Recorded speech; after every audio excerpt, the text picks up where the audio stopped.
کل قیامت کے دن جنت کے دروازے کے قریب کھڑے ہوں گے اس بات کے گھمنڈ کے اندر، اس بات کے یقین کے اندر کہ جنت کا دروازہ کھلے گا، میں جنت میں داخل ہو جاؤں گا۔ او کیوں؟ میں تو نمازی ہوں، میں تو حاجی ہوں، میں تو زکاتی ہوں، میں تو جناب 5 نمازیں پڑھنے والا، راتوں کو تہجد پڑھنے والا، وہ قرآن کا پڑھنے والا، اللہ کے دین پر خرچ کرنے والا، مسجدوں پر مدرسوں پر خرچ کرنے والا۔ وہ میرے اور جنت کے بیچ میں کیا چیز حائل ہے؟ جنت کا دروازہ کھلے گا، میں داخل ہو جاؤں گا۔ اتنا یقین اس بندے کے اوپر۔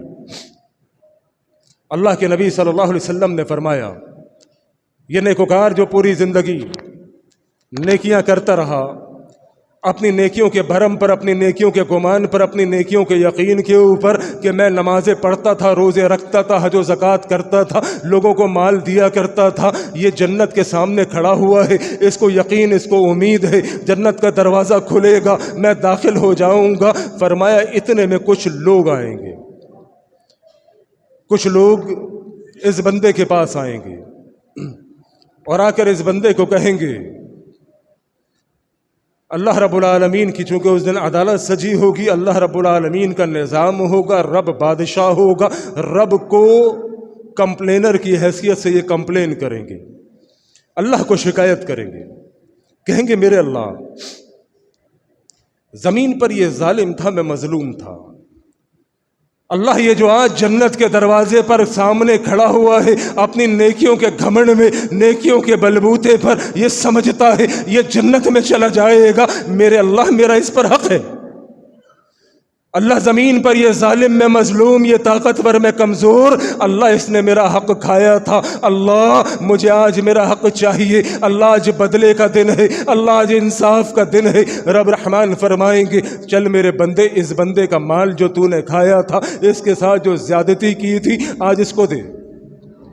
بندہ کہے گا اللہ میرے پاس تو کچھ بھی نہیں، اللہ یہاں تو نہ درہم چلتا ہے، نہ دینار، نہ روپیہ، نہ پاؤنڈ، نہ ڈالر، اللہ اس کو کیسے میں پیسے ادا کروں، اللہ میں اس کو کیا دوں؟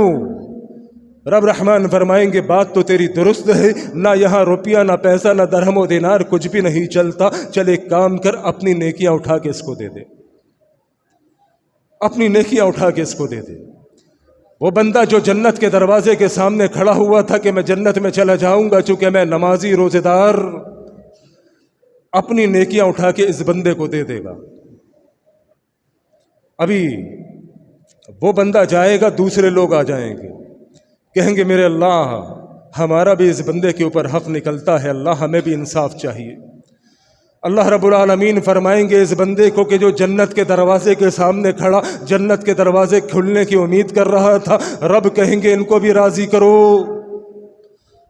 ان کو بھی راضی کرو، تو نے ان کا بھی حق کھایا ہے، آج انصاف کا دن ہے، سب کو انصاف ملے گا۔ کہے گا میرے اللہ نہ روپیہ، نہ درہم و دینار، کچھ بھی نہیں، اللہ تھوڑی بہت نیکیاں تھی وہ پہلے والے لے گئے، اللہ تو نیکیاں بھی نہیں کہ کسی کو نیکیاں دو، اب میں کیا کروں؟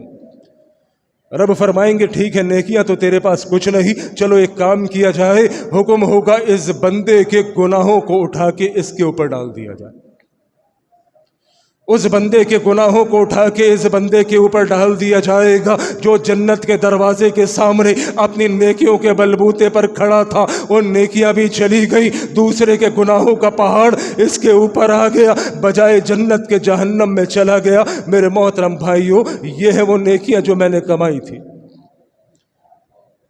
ہم اپنی نیکیوں پر کیوں اتنا غرور، اتنا گھمنڈ کرتے ہیں؟ یارو معلوم نہیں پہلی بات کہ نیکیاں قبول ہوتی ہیں کہ نہیں ہوتی، دوسری بات وہ نیکیاں کل قیامت کے دن میرے کام آتی ہیں کہ نہیں آتی، کہیں میں ڈیفالٹر تو نہیں، کہیں کوئی حق مانگنے تو نہیں آ جائے گا، کہیں دنیا کے اندر کسی پر ظلم و ستم تو نہیں کیا، کسی کی غیبت، کسی کی چغلخوری تو نہیں کی، کسی کا مال تو نہیں کھایا، کسی کی زمین پر قبضہ تو نہیں کیا۔ اپنے آپ سے پوچھو، جو معاملات ہیں کلیئر کر لو، ورنہ کل قیامت کے دن میرے محترم بھائیوں جو تھوڑی بہت نیکیاں بچیں گی وہ دوسرے لے جائیں گے۔ صحابہ اکرام بے چین رہا کرتے تھے، پریشان رہا کرتے تھے، اتنی نیکیاں کرنے کے باوجود صحابہ پریشان۔ کیوں پریشان؟ چونکہ ان کو معلوم ہی نہیں تھا نا، ان کے اندر یہ فکر تھی، یہ غم تھی کہ نہ جانے کیا ہوگا، آج میرے اندر یہ غم نہیں، یہ فکر نہیں، آج میں اپنی نیکیوں پر جناب مطمئن، آج میری نیکیوں پر میرا ناز، میرا فخر، میرا گھمنڈ۔ صحابہ کی یہ کیفیت نہیں تھی۔ صحابہ نیکیاں کرنے کے باوجود پریشان رہا کرتے۔ موبائل دیجیے، میرے پاس گھڑی سامنے ہے، میرا خیال ہے خراب ہے، ٹائم دیکھنا ہے۔ صحابہ نیکیاں کرنے کے باوجود پریشان رہا کرتے، چونکہ انہیں نہیں معلوم تھا کہ کیا ہونے والا ہے۔ ابو درداء رضی اللہ تعالیٰ عنہ نبی صلی اللہ علیہ وسلم کے صحابی ہیں۔ ابو درداء رضی اللہ تعالیٰ عنہ نبی صلی اللہ علیہ وسلم کے صحابی ہیں۔ انتقال کا وقت قریب آیا۔ انتقال کے وقت جب قریب آیا تو بے چین تھے، پریشان تھے، کروٹیں بدل رہے تھے۔ بیوی نے کہا ابو درداء کیا ہوا؟ تو نبی کا صحابی ہے، تو کیوں پریشان ہے؟ موت سے ڈرتا ہے؟